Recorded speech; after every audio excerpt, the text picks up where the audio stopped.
Halo YouTube, nama aku Dian dan kali ini kita bakal ngebahas alur cerita singkat film yang berjudul The Mechanic. Walaupun berjudul The Mechanic, tapi film ini bukan berkisah tentang dunia mesin. Film yang keluar pada tahun 2012 ini bergenre action dan thriller dengan pemeran utama yang dibintangi oleh aktor Jason Statham. Oke, langsung saja bagi kalian yang mau nonton video ini, aku kasih peringatan, video ini isinya adalah spoiler, so spoiler alert. Film ini bercerita tentang seorang laki-laki bernama Arthur Bishop yang merupakan seorang pembunuh bayaran. Nah, awal cerita ia diberikan misi untuk membunuh seorang kartel atau bahasa mudahnya bandar narkoba. Di misi ini Bishop melakukannya dengan sangat rapi, di mana saat korbannya sedang berenang, ia menyergapnya dari bawah dan membuat seolah-olah korbannya mati akibat tenggelam.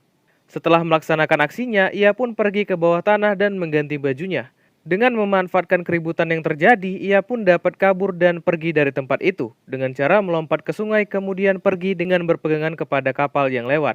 Tempat pun berpindah ke sebuah pelabuhan di mana ia memberi minuman kepada si penjaga kapal Henry dan pergi dengan kapal kecil melewati laut ke rumahnya yang berada di pinggir sungai tepat di tengah hutan. Nah, disinilah ia merencanakan semua aksinya, di mana tugas-tugasnya harus dibuat seolah-olah menjadi kecelakaan, kemudian ia membakar semua berkas yang ada untuk menghilangkan jejak. Setelah pekerjaannya berhasil, Bishop pergi ke suatu restoran dan bertemu dengan seorang pria tua yang bernama Harry, yang tak lain adalah sahabat dekatnya sekaligus atasan yang memberikannya pekerjaan. Nah, setelah mendapatkan bayarannya, ia pergi ke suatu kafe, bertemu dengan seorang gadis dan menghabiskan malam dengannya, dan kemudian pergi. Begitulah kehidupannya saat sedang tidak bekerja. Namun keesokan harinya hal mengejutkan terjadi, di mana saat Bishop sedang memeriksa pekerjaan selanjutnya, ia menemukan bahwa orang yang harus dia bunuh adalah sahabatnya sendiri, yang tak lain adalah Harry. Merasa ada yang salah, ia menghubungi perusahaan yang memberinya pekerjaan dan meminta pertemuan dengan petinggi perusahaan tersebut. Nah, singkat cerita, Bishop pun bertemu dengan seorang laki-laki bernama Dean, yang merupakan salah satu petinggi tempat ia bekerja. Di sini diketahui bahwa Harry telah membocorkan rahasia sebuah misi di Afrika Selatan di mana mengakibatkan 5 orang terbunuh pada saat itu. Dengan bukti ada transferan uang yang sangat besar ke rekening Harry. Dean pun memberikan pilihan kepada Bishop untuk membunuh temannya Harry tanpa rasa sakit atau mereka akan mengirim orang lain untuk melakukannya. Dan Bishop memilih pilihan pertama agar temannya tidak menderita. Rencana pun dilakukan di mana Bishop menelpon Harry di kantornya seolah-olah memberitahu akan ada orang yang membunuhnya dan menyuruhnya untuk pergi sendiri ke tempat parkir di bawah gedung. Namun sial di sini akhirnya ia mengetahui bahwa orang yang mau membunuhnya tak lain adalah Bishop sahabatnya sendiri yang seolah-olah membuat ia terbunuh karena pencurian mobil. Nah, di sini sedikit drama kesedihan terjadi di mana Harry mengeluarkan pistolnya namun bukan untuk membunuh Bishop, melainkan diberikan kepadanya. Dan akhirnya Harry dengan sukarela mau dibunuh oleh Bishop dengan alasan ia tak mau orang lain yang melakukannya. Tembakan pun terjadi dan tentu saja membuat Bishop merasa bersalah karena telah membunuh sahabatnya sendiri. Singkat cerita, setelah membunuh sahabatnya, ia pun bertemu dengan Stephen, seorang berandalan yang tak lain adalah anak dari Harry, saat mengunjungi pemakamannya, dan mengantarnya ke rumah ayahnya yang sebentar lagi akan disita oleh bank. Nah, disinilah mereka mulai berhubungan, di mana pada malam hari Bishop menggagalkan usaha Stephen saat ingin membunuh seseorang yang ingin mencuri mobilnya. Keesokan harinya Stephen secara tidak sengaja bertemu dengan Bishop dan meminta pekerjaan kepadanya dengan alasan bahwa Bishop berhutang kepada ayahnya. Bishop yang awalnya menolak karena rasa bersalah telah membunuh ayahnya akhirnya mengajaknya untuk ikut bersamanya menjadi The Mechanic, yaitu pembunuh bayaran yang membunuh targetnya tanpa meninggalkan jejak. Cerita pun berlanjut di mana Stephen diberi misi untuk selalu datang ke sebuah kafe setiap pagi selama 1 jam. Kemudian di sela misi itu ia dilatih oleh Bishop, mulai dari menggunakan senjata sampai mempelajari bagaimana cara membunuh orang agar tidak terlihat seperti pembunuhan, dan juga mengajak Stephen pindah ke rumahnya. Nah, setelah pindah, Bishop pun mengajak Stephen untuk melihat pekerjaannya, yaitu membunuh seorang penjual senjata ilegal. Mereka pun datang dan berpura-pura untuk membeli senjata. Nah, ketika sudah masuk, Bishop langsung melakukan aksinya, dan lagi-lagi ia membunuh targetnya dengan cepat dengan cara menjerat lehernya dan meninggalkan tempat itu tanpa meninggalkan jejak. Kemudian tempat pun berpindah ke rumah Bishop, di mana ia memperlihatkan tempat rahasianya dengan tujuan membakar berkasnya setelah misinya selesai. Melihat hal ini, Stephen pun mengikutinya untuk membereskannya. Nah, untuk informasi, selama di rumah ini, Stephen selalu memperhatikan dan mengikuti kebiasaan Bishop. Mulai dari membetulkan mobil sampai memutar musik, namun hal ini selalu dilarang oleh Bishop karena itu adalah barang pribadinya. Oke, kembali ke cerita. Setelah menyelesaikan pekerjaannya, Bishop memberi tugas kepada Stephen untuk membunuh seseorang yang merupakan pembunuh bayaran dari kelompok lain, yang ternyata adalah orang yang selama ini sering ditemuinya di kafe saat menjalankan misi dari Bishop. Setelah mengetahui orang itu adalah target pembunuhannya yang ternyata adalah gay, Stephen pun mendekatinya dan kemudian mengajaknya minum di suatu bar. Nah, di bar ini Stephen diperintahkan oleh Bishop untuk membunuhnya dengan menuangkan racun ke dalam minumannya. Namun bodohnya, karena ingin terlihat keren seperti yang dilakukan oleh Bishop saat membunuh pedagang senjata kemarin, ia tidak menjalankan perintah dan malah menerima ajakan untuk datang ke rumah si target. Dengan rencana, ia akan membunuhnya di sana dengan cara yang sama seperti yang dilakukan oleh Bishop. Rencana pun dilakukan di mana ia berpura-pura mau diajak tidur oleh targetnya dan kemudian menjerat lehernya. Namun sial, targetnya berhasil melawan dan menjatuhkan Stephen. Pertarungan sengit pun terjadi di mana ia dihajar habis-habisan.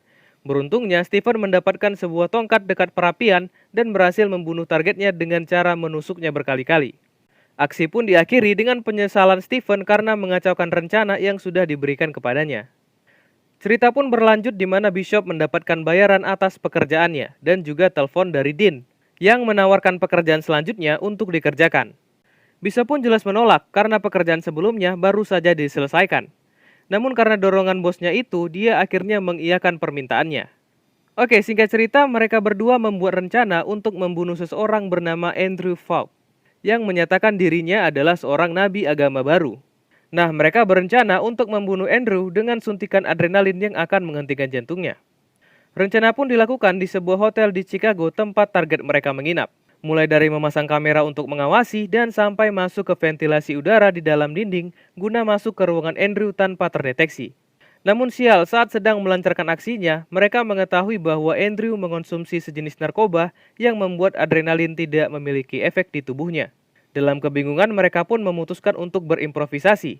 Melihat Andrew yang sudah tak sadarkan diri karena narkobanya, mereka memasukkan kabel kamera yang mereka pakai ke dalam mulutnya, dengan tujuan membuatnya mati karena tidak bisa bernafas, dan kembali lagi ke dalam dinding setelah Andrew tak bernyawa. Setelah mengetahui Andrew tak bernyawa, pengawalnya pun langsung masuk memeriksa ruangan. Namun sial, Stephen menjatuhkan sebuah baut yang menggelinding keluar dinding. Melihat hal ini, si pengawal memeriksa dinding hotel, dan keributan pun terjadi ketika Stephen menembakkan pistolnya. Mereka langsung dikejar oleh pengawal Andrew, dan tentu saja langsung ditembaki. Kejar-kejaran pun terjadi, namun menggunakan skillnya, mereka dapat mengalahkan satu persatu anak buah Andrew dan bertemu di atap gedung. Kemudian terjun ke bawah menggunakan tali yang mereka siapkan dan kabur secara terpisah. Tempat pun berpindah di sebuah bandara di mana Bishop baru kembali dari misinya di Chicago. Nah, saat sedang menunggu, ia melihat seseorang yang dikenalnya, yaitu Sebastian, yang tak lain adalah orang yang menjadi korban pada misi di Afrika Selatan. Bishop pun langsung mendatanginya. Nah, di sini diketahui bahwa Sebastianlah yang membunuh semua agen di Afrika Selatan atas suruhan Dean untuk menjebak Harry agar Harry dibunuh olehnya. Mengetahui hal ini, Bishop tak tinggal diam. Merasa kesal sudah dijebak, ia langsung menghajar Sebastian di dalam bus. Dan dengan amarahnya, ia berhasil mengalahkan Sebastian dan berakhir dengan Sebastian dicampakkan keluar bus dan tertabrak oleh mobil. Setelah membunuh Sebastian, Bishop pergi menuju rumahnya. Nah, saat sudah sampai di pelabuhan, ia disergap oleh anak buah suruhan Dean. Namun dengan kemampuannya ia dapat dengan mudah mengalahkan mereka. Dan sialnya menemukan bahwa Henry si penjaga kapalnya sudah terbunuh. Tempat pun berpindah ke rumah Bishop, di mana Stephen sudah dikepung oleh anak buah Dean dan menunggu Bishop pulang. Namun dengan arahan Bishop yang memberitahu Stephen bahwa ada pistol di sofanya, Stephen dapat melawan dan membunuh mereka. Mengetahui mereka diburu, Bishop pun memutuskan untuk pergi membunuh Dean atasannya dan menyuruh Stephen untuk mengumpulkan senjata. Tapi sialnya saat mengambil senjata, Stephen tidak sengaja menemukan pistol ayahnya di dalam tempat penyimpanan perkakas dan mengetahui bahwa Bishoplah yang sudah membunuh ayahnya.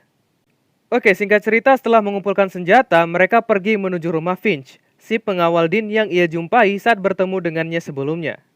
Sedikit drama pun terjadi di mana mereka mengancam Finch untuk memberitahu di mana Dean berada atau Bishop akan menghancurkan tangan anaknya. Nah, di sini akhirnya mereka mengetahui di mana posisi Dean sebenarnya. Aksi perburuan pun dilakukan, di mana Bishop memancing Dean keluar dengan cara menelponnya dan berpura-pura bahwa Bishop sudah berada di dalam gedung yang sama tempat ia berada. Tak tinggal diam, Dean langsung menyuruh anak buahnya untuk mengeluarkannya dari gedung. Dan disinilah rencana mereka dimulai. di mana Bishop menunggu di sebuah mobil di tempat parkir di suatu gedung dan Stephen mencuri sebuah bus. Dan benar saja, ketika rombongan mobil Dean lewat, Bishop langsung tancap gas dan menabrak mobil pengawalnya dengan keras. Kemudian disambut oleh bus yang dikendarai Stephen yang menabrak mobil pengawalnya dari depan. Melihat mobil Dean tanpa pengawal, Bishop dengan cepat mengganti mobilnya dan menabrak Dean dengan menggunakan truk sampah, sampai membuat mobil tahan pelurunya hancur berantakan. Adegan aksi pun diakhiri di mana mereka menembak Dean yang sedang merangkak keluar dari mobilnya sampai mati. Tempat pun berpindah ke sebuah mobil di mana mereka berdua berkendara menuju rumah dan mulai berdiskusi. Nah, di pembicaraan ini diketahui bahwa mereka akan menghilang, mencari pekerjaan baru dan identitas baru. Namun di tengah pembicaraan mereka, Bishop secara tidak sengaja melihat pistol Harry yang disimpan di rumahnya berada di sarung pistol yang digunakan Steve. Cerita pun berlanjut di mana mereka berhenti di sebuah pom bensin untuk mengisi bensin. Stephen pun keluar untuk mengisi bensin mobilnya. Namun ternyata saat mengisi bensin, ia membuat bensin tersebut tumpah dan kemudian menembak mobil Bishop dari kejauhan sehingga menghancurkan mobilnya karena ledakan. Singkat cerita, setelah meledakkan mobil Bishop, Steve menuju rumahnya, menghidupi musik dan kemudian pergi menggunakan mobil yang ada di bengkel Bishop. Namun sial, tak lama setelah mengendarai mobilnya, Steve menemukan sebuah kertas di tempat duduk tepat di sampingnya, yang bertuliskan, "Jika kau membaca ini, maka kau mati," yang berasal dari Bishop. Dan benar saja, tak lama setelah itu, mobil yang dikendarai Steve langsung meledak. Disusul rumah Bishop yang terbakar dan meledak akibat api yang berasal dari jebakan yang ada pada pemutar musik yang digunakan oleh Steve sebelumnya. Cerita pun kembali ke pom bensin tempat mobil Bishop meledak, di mana sekelompok polisi sedang melihat rekaman CCTV saat ledakan terjadi.